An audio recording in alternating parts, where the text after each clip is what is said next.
দেখুন, যারা চিটাগংয়ের শিলকড়াই চৌকাঠ খুঁজতেছেন এবং এটা ব্যবহার করবেন কি করবেন না দ্বিধাদ্বন্দ্বে আছেন, তাদের জন্য আমি একটু পরামর্শ নিয়ে আসছি। এখানে দেখেন চিটাগং শিলকড়াই আমি কাঠটা বোঝার জন্য ডান পাশে কাঠটা হলো সমিল থেকে কাটার পরে এরকম থাকে, আর বাম পাশে যে কাঠটা দেখতেছেন এটা কালো, রান্দা করার পরে এরকম আসে, শুকানোর পরে কিছুটা ধূসর কালারে হয়। তো চিটাগং শিলকড়াই কাঠ প্রথমত হলো আপনার চেনা দরকার, এই জন্য আমি ভিডিও করে রান্দা করা এবং রান্দা ছাড়া উভয় ধরনের কাঠ এখানে ভিডিও করে দেখাচ্ছি। কাঠটা কখনো কখনো কিছুটা ধূসর কালারের হয় উপরে কাঠটার মতো, কিন্তু এটার ওজনটা অর্থাৎ ভারটা থাকে আপনার পাথরের মতো শুকানোর পরেও। এটাই হলো মূলত চিটাগং শিলকড়াইয়ের মূল আকর্ষণ। এবং এই কাঠটা যুগের পর যুগ টিকে থাকে।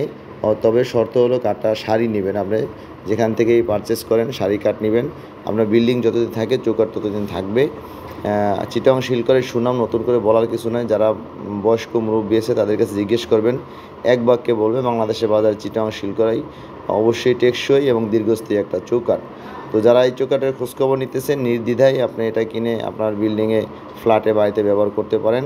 আর জানাশোনার জন্য আমি এখানে একদম ভিডিও করে কাছ থেকে কাঠটা দেখিয়ে দিলাম, কারণ অন্য জেলার চৌকাঠে টেকসই কম এবং দামও কম, যদিও সেটাও শিলকড়াই। এই জন্য চিটাগং শিলকড়াই চৌকাঠটা দেখতে কেমন আমি কাছ থেকে দেখিয়ে দিলাম, এটা দেখে বুঝে আপনারা নিজেরা যে কোনো জায়গা থেকে কিনতে পারবেন। এভাবে আপনার আমি যেভাবে ভিডিও করে বুঝিয়ে দিলাম, এবার একটু খেয়াল করে যদি দেখেন কাঠটা কেমন, এভাবে কাঠ দেখে সারা বাংলাদেশের যে কোনো জায়গা থেকে যেখানে আপনি চিটাগং শিলকড়াই চৌকাঠ পাওয়া যায় খবর জানবেন, সেখানে গিয়ে আপনি দেখে বুঝে কিনতে পারবেন।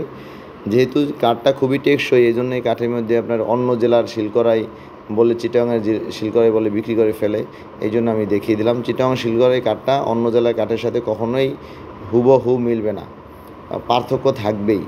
এই জন্য পার্থক্য বুঝে যাতে আপনি কিনতে পারেন, সেজন্য এই ভিডিওটা কাছ থেকে করে দিলাম।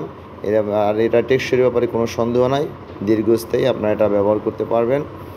আর যেটা ক্রয় করার সময় খেয়াল করবেন যে অন্য জেলার শিলকড়াইগুলো কিন্তু অধিকতর একদম মিচমিচে কালো থাকে, আর চিটাগং শিলকড়াইটা কতটুকু কালো হয় আমি আপনাকে এখানে দেখিয়ে দিছি, আবার কিছুটা ধূসর কালারেও হয়ে থাকে।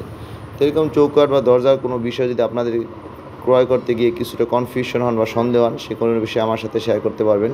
স্ক্রিনে যে নাম্বারটা দেখতেছেন সরাসরি আমার সাথে কথা বলে যে কোনো বিষয়ে জানতে পারবেন। ভিডিও শেষে হোয়াটসঅ্যাপ নাম্বার দেওয়া থাকবে, সেখানেও কোনো কিছু লিখে পাঠালে আপনারা উত্তর পেয়ে যাবেন।